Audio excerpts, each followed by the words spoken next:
to share what Nietzschean scholar Ken James reveals in two of his lectures, Nietzsche on Nihilism and the Death of God, and Nietzsche on the Value of Truth. If you begin to look into Nietzsche's philosophy, you will see there are many various interpretations of his texts, and it can be confusing to say the least.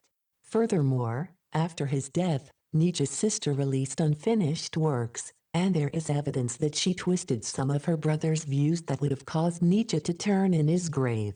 As it turns out, she and her husband were Nazi sympathizers, so we can see how Nietzsche may have been some sort of inspiration for the National Socialist German Workers' Party. Having said that, Ken James is a professor of philosophy at Birkbeck University of London and a professor at the New College of the Humanities. His primary interests are Nietzsche and philosophy of science.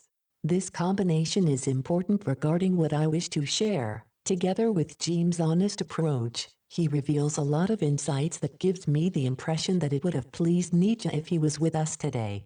One of the interesting aspects for me was what James has to say about a particular type of nihilism Nietzsche exposed, but first let's take a look at the usual types that are commonly understood. As Nietzsche said, bit by bit as people come to understand and appreciate the death of God, they're going to see that the core of their values, the value of compassion for example, has nothing to underlie anymore. What is more, there is the absence of overriding, or totalizing values that give meaning to life and all of existence. So Nietzsche stated, we have to either rethink this or find new foundations for it. And what he predicted was, a lot of people won't be able to find a new basis for these values, and coupled with becoming less wedded to the old values, there will inevitably come a period of nihilism. This form of nihilism is known as nihilism of disorientation, and you can see why. It is the loss of all values, and the lack of any sort of explanation to the meaning of life, or any meaning for existence, so one becomes disoriented. A second form of nihilism is what an American professor of philosophy, Bernard Regenster, puts forward, which comes from his observation that Nietzsche continually said that Schopenhauer was fundamentally a nihilist. Schopenhauer is a very pessimistic philosopher, stating that all humans are always going to be suffering because they are always at the behest of their will. Furthermore, he endorsed the wisdom of Silenus, which holds the philosophy that the best thing for a man is not to be born, and if already born, to die as soon as possible. As useless as that may seem, Schopenhauer taught Nietzsche the seriousness of the will, or as Nietzsche will come to call it, the drive. Other philosophers have pointed out that Schopenhauer has a hidden premise here. That is, what justifies life is happiness, but since there can be no happiness, life ought not to be. That means Schopenhauer can't have disorientation, as disorientation is the belief that there are no ultimate values, but Schopenhauer has an ultimate value, happiness, or the predominance of pleasure over pain. Therefore, Schopenhauer isn't disorientated. So, Regenster introduces a new form of nihilism from noticing what Schopenhauer endorsed, the belief that there are ultimate values, but they cannot be realized in this life. This second form of nihilism is the nihilism of despair. However, Nietzsche identified that the goal of happiness, and to ameliorate the suffering of others, is misleading by being ignorant of the understanding that the pursuit of happiness, and the lessening of suffering isn't the main problem for man. In the Genealogy of Morals, third essay, section 28, Nietzsche wrote, man's existence on earth contained no end. What is the purpose of man at all? Was a question without an answer. The will for man and the world was lacking, something was lacking, that a tremendous void encircled man. He did not know how to justify himself, to explain himself, to affirm himself. He suffered from the problem of his own meaning. He suffered also in other ways. But his problem was not suffering itself, but the lack of an answer to that crying question. To what purpose do we suffer? Not suffering, but the senselessness of suffering was the curse that lay spread over humanity. As a Nietzschean scholar, Ken James has obviously invested a lot of time in trying to understand this nuanced thinker, and what he has to show us is very important but rather paradoxical. This is perhaps the reason why there is confusion in trying to interpret Nietzsche on this subject in particular. A paradox is usually understood as something logically unacceptable or self-contradictory, and for many people, this becomes a problem that causes them to either stop looking into a subject because the paradox turns into a brick wall for them, so they dismiss the whole thing altogether. Or there are people who deal with a paradox by choosing one side of the contradiction, to then leave the other side out of the equation. The paradox, or seeming contradiction here is, Nietzsche talks about the importance of religion, as we can see above, but also states that Judeo-Christian values are intrinsically nihilistic. From The Antichrist, section 18 and 20, Nietzsche wrote, "The Christian concept of a god, the god as the patron of the sick, the god as a spinner of cobwebs, the god as a spirit, is one of the most corrupt concepts that has ever been set up in the world. It probably touches low water mark in the ebbing evolution of the God type. God degenerated into the contradiction of life. Instead of being its transfiguration and eternal yea, in him war is declared on life, on nature, on the will to live. God becomes the formula for every slander upon the here and now, and for every lie about the beyond. In him nothingness is deified, and the will to nothingness is made holy." Both Christianity and Buddhism are to be reckoned among the nihilistic religions. Later on, from his notebooks of the same period, Nietzsche states, "Christianity is a nihilistic religion, it denies nature and the will to life." This contradiction may confuse some, but I will share more information in future videos that will shine some light on the matter, and consequently show how remarkable Nietzsche was in identifying this. Before we get to look at why Judeo-Christianity is nihilistic, let's look at how it achieves this through Nietzsche's observations. In Ecce Homo, Nietzsche wrote, "The fact that the voice which speaks in my works is that of a psychologist who has not his peer, is perhaps the first conclusion at which a good reader will arrive." Here we can see that Nietzsche isn't just a philosopher but also a psychologist, and was a precursor to the likes of Freud and Jung. Nietzsche came to this conclusion because he was not only concerned with the importance of our beliefs, but also concerned with what he may have observed from Schopenhauer. They both had more of a pyramid view of what our mental life is like, similar to an iceberg only showing its tip above water, which represents what we are conscious of. They thought what you consciously believe is really a reflection of what's going on much deeper than consciousness. What you consciously believe is to be read more as a result of what resides in the unconscious. Being naturalistic, Nietzsche identified and understood we have deeply embodied drives that are an important part of what makes us human. Because these drives are underlying deeper things and are linked to our unconscious to then rise into consciousness, Nietzsche recognized by default, we have values that come from these drives. So this form of nihilism is what Ken James calls effective nihilism, effective because it affects us at the level of our drives. Instead of nihilism coming from a vacuum created from the evacuation of our beliefs, this form of nihilism manifests by targeting the very core of what makes us human, which is destructive because it turns our natural drive, our will, against life itself. Ken James states that this type of nihilism is the most important thing that Nietzsche has come to expose. Nietzsche has a basic story of the first days of the genealogy of morals, where he talks about Christianity as the invention of a certain slave caste. These people weren't allowed to express their wills and their drives, therefore, because these drives couldn't experience a healthy outward expression, these drives were turned against themselves. This form of nihilism is what Nietzsche described as life turned against life. By eliminating our drives is to become nothing, hence the term nihilism. Nietzsche often uses the phrase which a lot of psychoanalysts have taken up. He talks about internalization, being the idea in opposition to externalization, the repression of the will to life. To repress your drive, your will, is internalization, a turning inwards, the inability to take action. Externalization, on the other hand, is to have a healthy form of action in alignment with your will and drives. Just to point out here, suppression is different to repression. You can suppress a drive by telling yourself you're not going to act on it now, and get to it later. Repression, on the other hand, is when you moralize yourself. You don't just say, I'm not going to act on this drive. You say, I'm wrong to have this drive. Humans shouldn't even have this kind of drive. This drive is an affront to God. Nietzsche has a phrase for this: moralic acid. This severe self-chastising moralized behavior is such a powerful form of repression of drives that it cuts you off from what makes you human. This then leads to the beginning of a pathology, where you disown life, and to use another one of Nietzsche's phrases, become strangers to ourselves. And Ken James thinks that's the real meaning of the genealogy of morals, that we are only aware of certain parts of ourselves, we are unaware of these other drives. We have separated ourselves from them to the point that we consciously don't even recognize we have them. Regarding nihilism and the death of God, Nietzsche in some sense became a precursor of the philosophical theory or approach known as existentialism.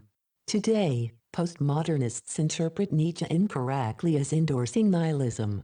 In his book, The Postmodern Condition, a report on knowledge, Jean-Francois Lyotard analyzes the notion of knowledge in postmodern society as the end of grand narratives, or meta-narratives, which he considers a quintessential feature of modernity. Meta-narratives meaning a story of creation or what existence is all about. Lyotard says we've become completely skeptical of all those stories. The utopian idea that what we exist for is to increase the greatest happiness of the greatest number, and we should become ironic, and we don't take any story seriously, and we move from story to story as it suits us. Ken James rightly says, in fact, that is a deep form of nihilism. No ultimate values. Nietzsche predicted this. He said that's what weak people will think is the answer. When weak people realize there is no external authority, they're going to become completely ironic. They'll feel like this is the end of history, and there's no story we need to take seriously, and Nietzsche did not endorse that. That is the difference between him and the postmodernist. The postmodernist seems kind of happy that there's no ultimate authority, and they say we shouldn't give any authority to anything. Hence, in Ecce Homo, Nietzsche puts out to us moderns the challenge: once you've realized there are no external authorities, you'll go through a period of nihilism due to the sudden lack of ultimate values, but those of you who are strong enough will be able to create your own ultimate values. It's to become autonomous, to become lawgivers.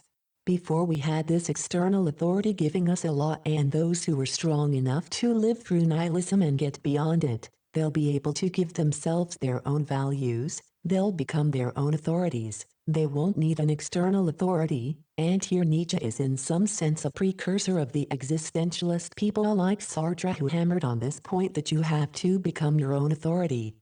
This leads to the popular question by many, asking, where does that leave people? Many have a very negative feeling about Nietzsche for this reason. They say he doesn't give us any politics, he doesn't tell us what the ideal society is, he doesn't really give us any values, and Nietzsche often said, I'm dynamite, I blast other values away, and I leave for you to create your own values.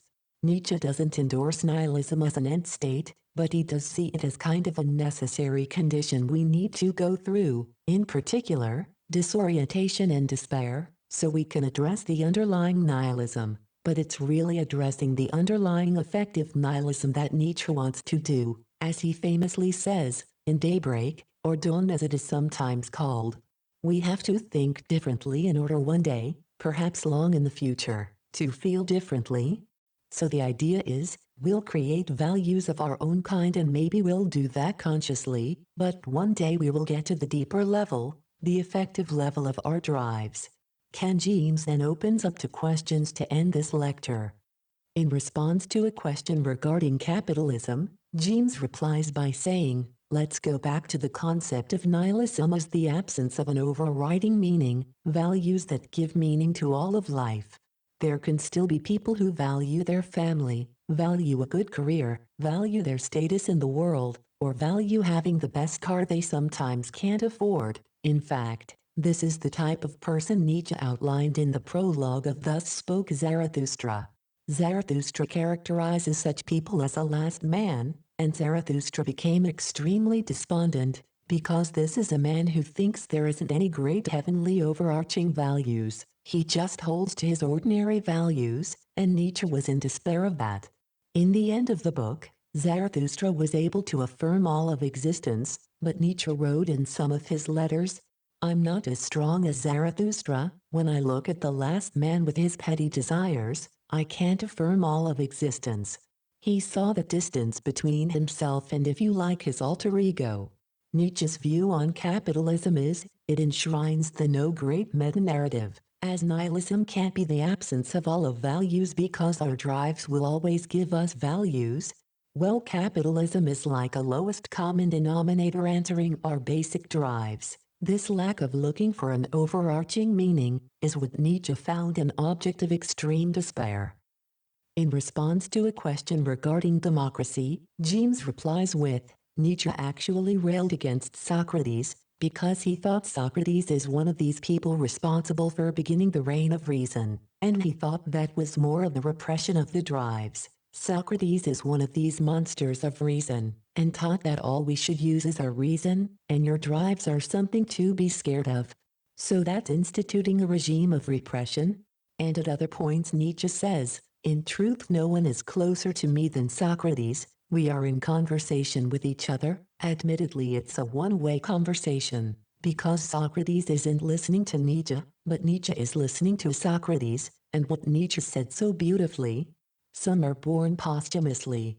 He was very worried about whether he'd ever have readers. His last 6 books he had to pay for their printing, but he was hoping there'd be people in the future who would bounce off him, and he didn't want them to accept him just like he didn't accept Socrates. He wanted himself to be a point of departure for them. That is one of the reasons why he finds professors of philosophy boring, because what does a professor of philosophy do? He tries to work out exactly what Nietzsche meant. Nietzsche didn't mind those readers. He realized that will help keep his text alive, but what Nietzsche was really looking for was people who would use his text, possibly deform it to find their own voices. The second lecture by Ken James, Nietzsche on the Value of Truth.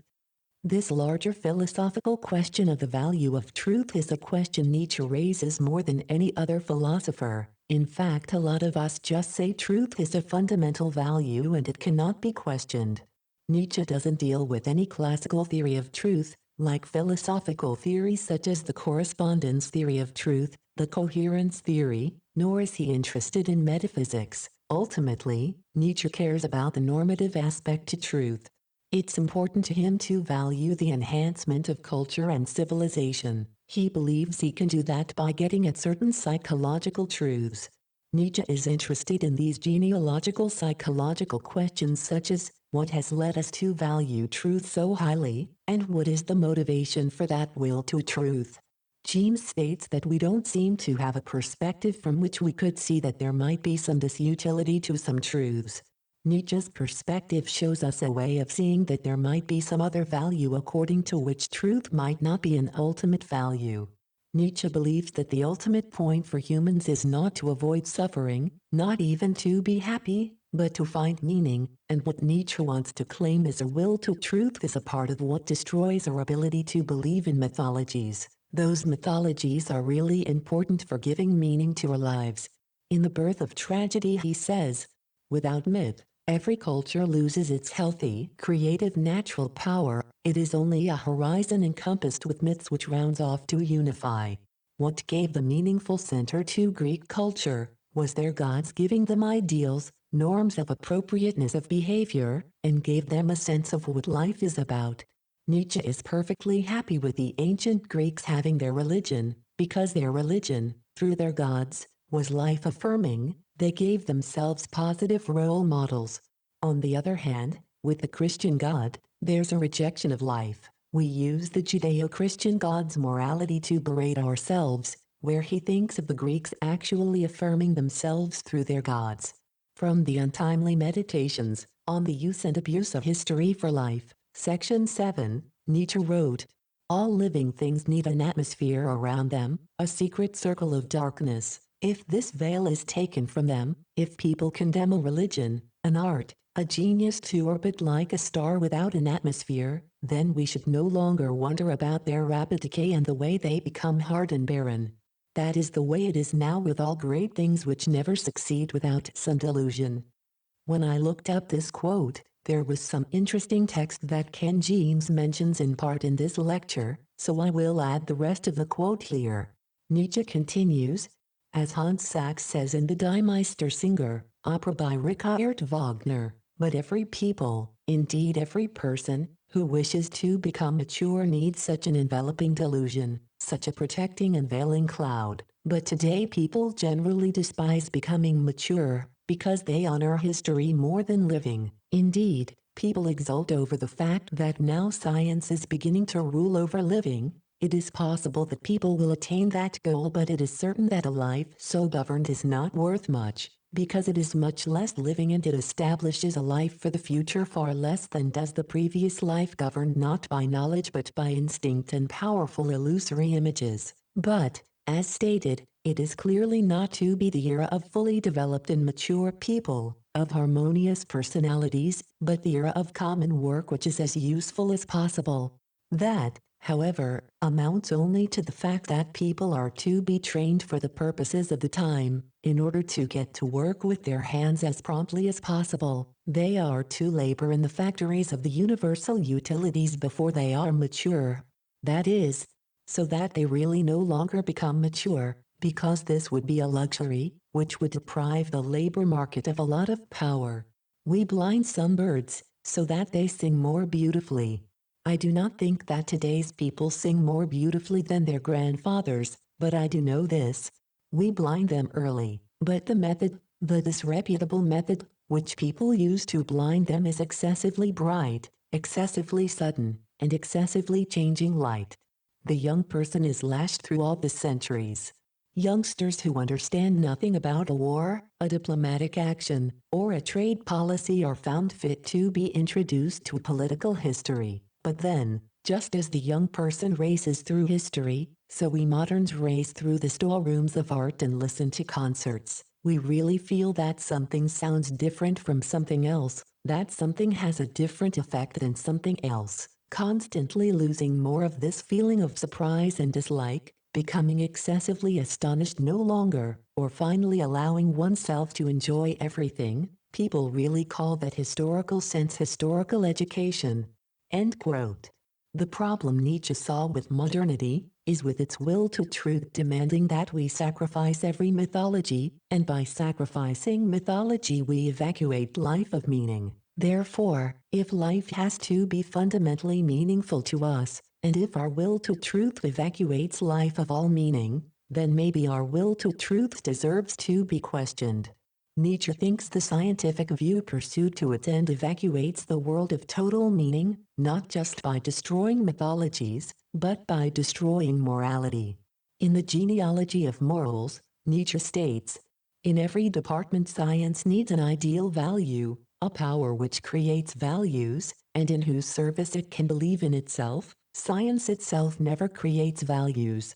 James then asks, think about the drive behind science. By declaring that it, and it alone possesses the method that provides the truth, that very claim, that we should value truth, is that a scientific claim? It's not a scientific claim, it's not a descriptive claim at all, it's a normative claim. Also, from his notebooks, Nietzsche states, science probes at the processes of nature but it can never command man. Man must evaluate what he experiences. Religions gain their power by being a standard of value.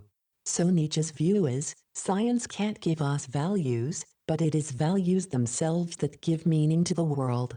So under his view, science, taken literally at face value, can't provide values, therefore cannot provide meaning.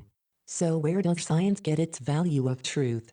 In a passage of A Genealogy of Morals, Nietzsche tells a story. It's a very negative story about Judeo-Christian values. He said they're basically values based on repression of one's drives and self-hatred, and he says surely there has been a counter-ideal to the religious aesthetic ideal with all its superstitions, another worldliness. Surely it's the ideal of truth and objectivity and science.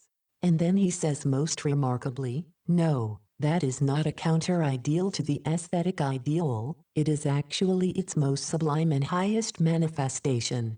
So he wants to say the scientific ideal, the modern ideal of objectivity and truth is really basically a religious ideal, and he wants to see its genesis, because he says science itself can't create values.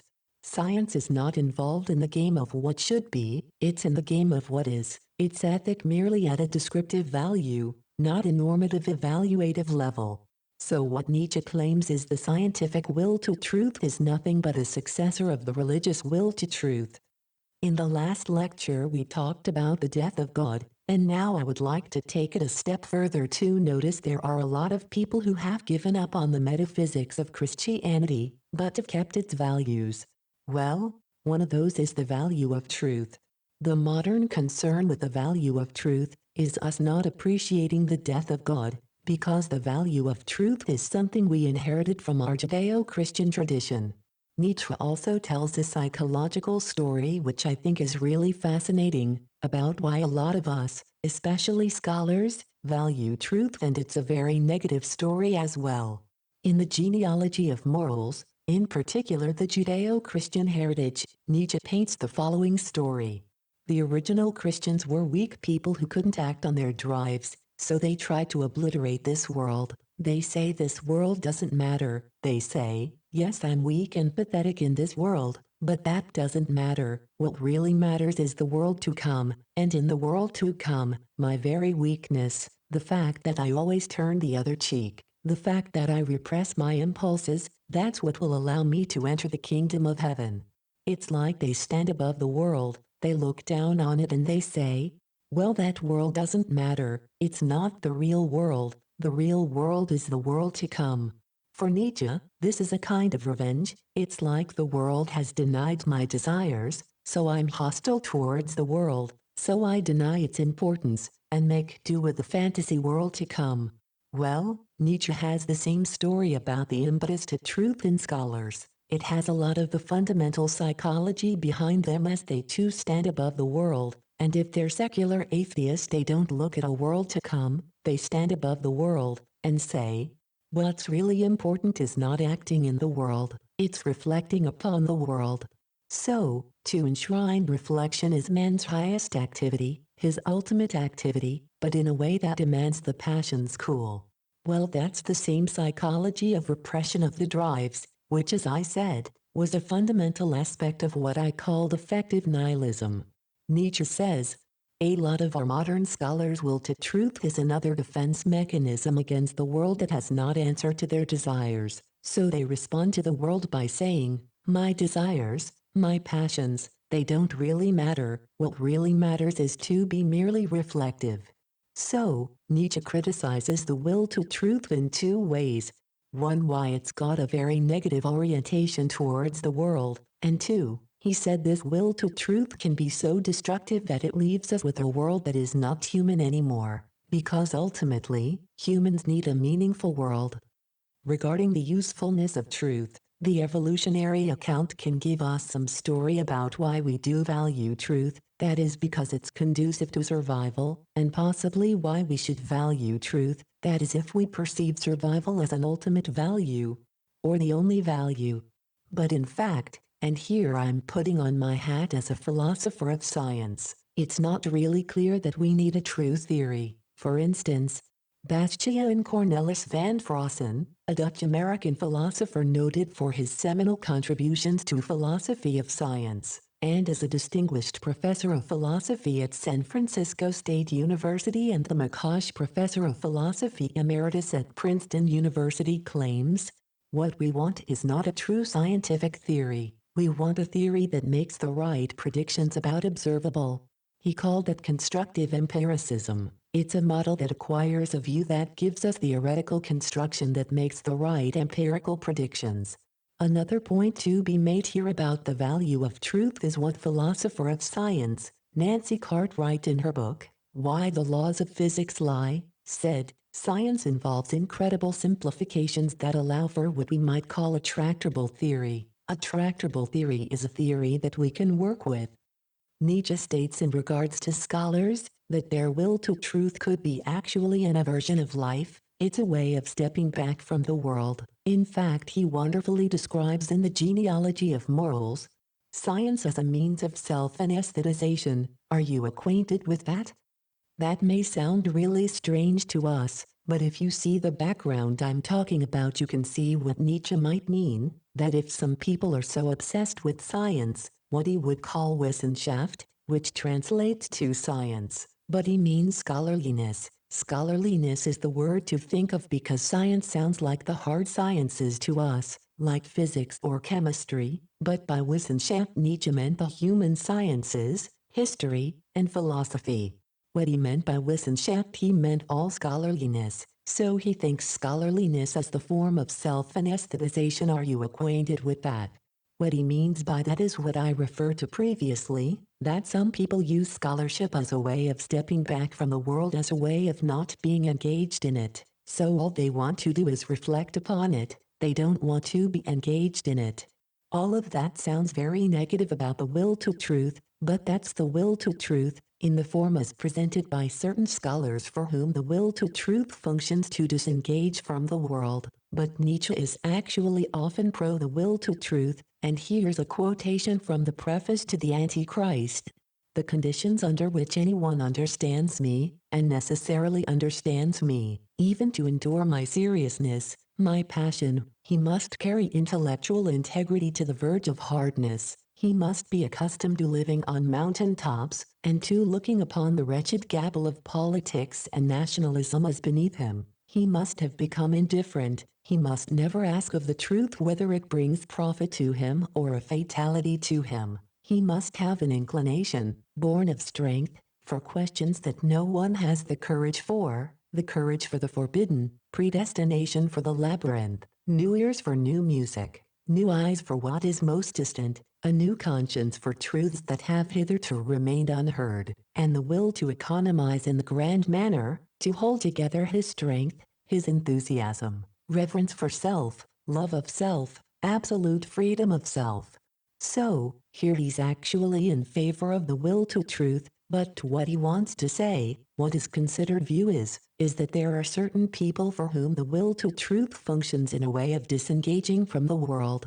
That is a merely contemplative scholar, but he wants to say there are people like himself and Goethe who use their will to truth to engage the world, and he begins his untimely meditations on the use and abuse of history for life. History being one of the key Wissenschaft sciences, he begins by quoting Goethe. He says, I hate everything which merely instructs me without immediately enlivening my activity. So here's a version of events. There are certain people such as himself and Goethe who are involved in a pursuit of truth, not as a way of stepping back in the world, but engaging with the world. So there's a lot of ambivalence here and a lot of different angles that he's coming from, because if you put the will to truth pressed too far, it can put everything at risk. It can, as I said before, evacuate the world of meaning. Nietzsche is not in fact in favor of that. There are other places where Nietzsche talks about scholarly conscience, and he's actually very much in praise of that. The general idea is about having a good conscience towards the truth. He admits that a scholar can have a good conscience, but what he means by that is in their limited field of inquiry, they're willing to pursue the truth, but only in that limited field of inquiry. So Nietzsche values the will to truth, but he values the will to truth as a means of engaging in the world, and he values an intellectual conscience when it's not intellectual conscience of convenience, or when it comes to this level of scholarly inquiry, I will pursue the truth, but in the rest of my life I'll just believe what's convenient to believe. The problem for us in modernity is, can we consciously get ourselves to believe mythology, because our will to truth has become so strong that we do not permit ourselves any mythology, and hence we evacuate life of meaning. Then the question is, what can we do to re-enchant the world, to use a phrase of John McDowell's?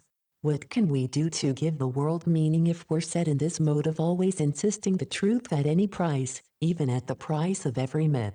In the Antichrist again he said, it's not that a lie is told, it is to what end a lie is told. Is this a lie? Is this a myth that is told in order to invigorate life, or is this a myth that is told in order to slander life?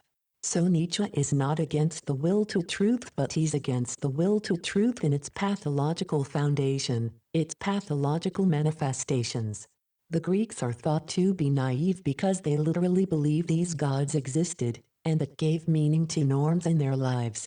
We moderns can't naively believe in mythology. In fact, we're on a mode that insists on truthfulness over everything. So how did Nietzsche want to solve this problem? He didn't think he could provide a mythology for all of us. He'd given up that aspiration with Wagner.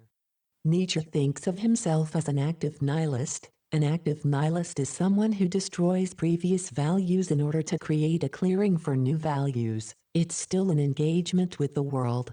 One destroys values in order to engage with the world by projecting new values. On the other hand, the passive nihilist is someone who destroys values with no positive project involved, but instead with resentment towards the world, and that is a kind of nihilism Nietzsche rejects. So the will to truth and nihilism both have positive and negative aspects. Whenever Nietzsche is judging others' will to truth, he's looking to see whether their will to truth is either destructive and coupled with resentment and not engaging in the world, or destructive and coupled with a project that is engaging the world in creating new normative values. Ken James then opens up to questions to end this lecture. In response to a question regarding Nietzsche's negative critique on science, James replies, "Remember, in the genealogy of morals, Nietzsche talks about a counter-ideal, and he says science does not provide a counter-ideal because science deals with what's descriptive, not what's prescriptive. Science tacitly assumes values which it's inherited, and part of the reason why we care about truth, he says, is because it is part of what he called the Socratic lie, that is, that suffering is to be ameliorated through knowledge. It's central to the Enlightenment." Descartes thought that if we pursue science to its end, we'll actually solve prolonged problems, even the problem of death. Nietzsche thinks that our estimation of truth that is enshrined in our science also comes with a certain kind of evaluative commitment, at least implied valued commitments that our society has, and one of those commitments is that knowledge is a way of ameliorating the human condition. We have technological improvements through science that can lessen, if not limit, suffering, but that shows an evaluative commitment that Nietzsche is deeply suspicious of. Nietzsche's view is not that suffering is a good thing, but suffering shouldn't be the only vector of measurement of value. Another vector of measurement of value is culture and great individual genius. Then you see suffering in a different light, because individual great geniuses are people who aspire to some very difficult goals.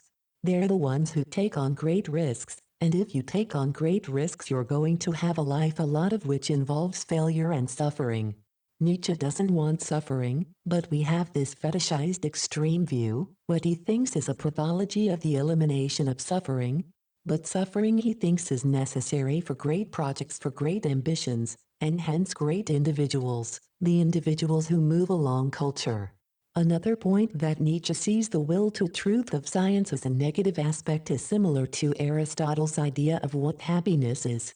There are two versions of happiness, and we moderns are very confused about it. One version of happiness is happiness like Bentham thought. It's a kind of a feeling in the stomach, contentment and feeling good about oneself. But there's another notion of happiness, which was Aristotle's idea of happiness as realizing your talents, and that's what Nietzsche thought. He thinks modern science is a manifestation of a sense of happiness, of mere herd contentment, the way he deridingly put it. So his counter notion of happiness is where happiness is actually realizing all your talents, but to realize your talents involves taking on challenges, and that involves suffering. Nietzsche concludes that the will to truth in science is also tied up with our modern obsession with a lessening of suffering together with democratic values. All of this is pointed towards herd happiness.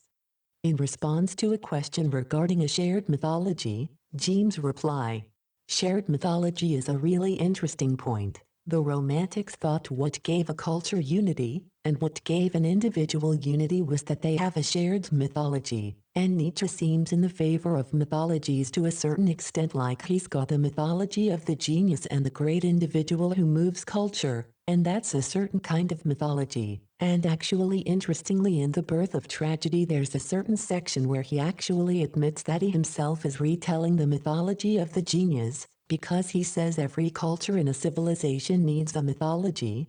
But the question is it going to be a shared mythology? The Romantics thought you needed a shared mythology. They thought the Greeks had it with their pantheon of Greek gods, and one way to read Hölderlin's most famous work Hyperion is as an attempt to create a new mythology which is meant to be generally shared to a certain extent, and you can read the same about Wagner's Ring Cycle, that was meant to be the engine of German renewal, and possibly European renewal as a shared mythology. So one way to read Zarathustra is, Hölderlin didn't work, Wagner didn't work.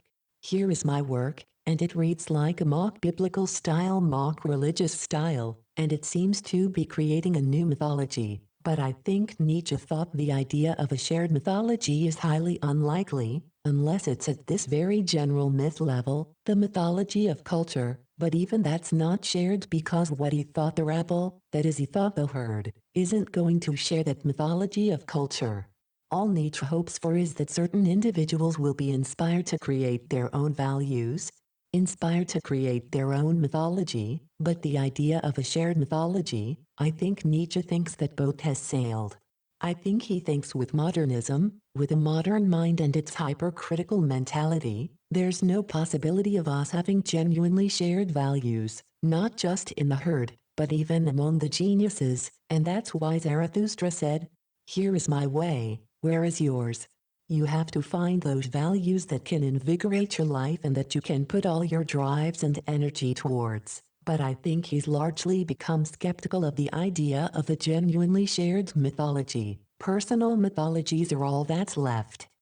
In response to a question regarding the ecology movement like Greenpeace as a shared mythology, the mythology of Mother Earth, there are new mythologies, ecology and Nietzsche, that's a very hard one. Again, I think it's going to be a piecemeal story for Nietzsche. You would have to look at what he thinks is the psychology behind that mythology. But first of all, you're making 2 points. One is what is the value of that mythology, but also you're making the point that some mythologies are still available to us. I've made a story whereby he thinks mythologies are by and large not available to us, so there is a point to be made there. I guess Nietzsche's thought is that for hypercritical people like himself, mythologies are not available. I think he'd allow mythologies, like the herd has a lot of mythologies. The herd has the mythology of fraternity equality, you know, the French Revolution, alleged values, that's still a mythology. So when I said that mythologies aren't available to us, he wanted to say that there are a sizable subgroup of us. I think he thinks of the elite who because of their strong will to truth destroy all mythologies. But he also wanted to say that even among the most intelligent, they can have not a completely clean intellectual conscience, that is, they question and destroy mythologies in one area, but leave it in another, and again Nietzsche's not against it. You just have to have a look at the value of that particular mythology. I think the ecology movement, in as much as it's still aligned with humanist values, would be something Nietzsche would question because Nietzsche sees those humanist values as largely democratic values. He thinks those are really the enshrinement of the lowest common denominator, but let me take from your point, it's a very good point, that it just shows you that there always are mythologies, and there are always values there, so let me say. Nietzsche tells a complex story where he says we have a will to truth that has general trajectories to destroy our mythologies, but then he says we don't always have a good intellectual conscience. A good intellectual conscience is where the will's truth probes everywhere, but most of us have blind spots, so we can tell ourselves, oh, there is no God. But Earth is ultimately valuable, or whatever an ecologist might tell themselves, and that will be their blind spots. And what Nietzsche said about the interesting thing about Goethe and I, is we have the smallest blind spot possible, that is, we really do question every mythology. I think he's quite willing to concede your point that for most of people the intellectual conscience is quite limited, it destroys some mythologies, but it leaves others intact. But he does think that the mythologies that are left intact are generally not very powerful ones, but those mythologies can be powerful with a small subgroup in which they operate. In response to a question regarding why Nietzsche never mentions people like scientists, Ken James answers, "No, that's true. There are no scientists in his list of great people, and it's because I think he thinks most people who practice science don't have what he calls an intellectual conscience that is willing to face truth in any domain, at any price." He says, "What they do is they bore away at one little area. Remember I said culture's meant to inform all of your life? Well, that's what he thinks of scholars. He thinks scholars do their little work, they bore away at it, and he kind of admires their incredible will to truth in that area, but he says, it doesn't inform the rest of their life, and he wants us to have areas of commitment. Deep commitment that gives meaning to all of our lives. Not just 8 hours a day when we're in our 9-to-5 job."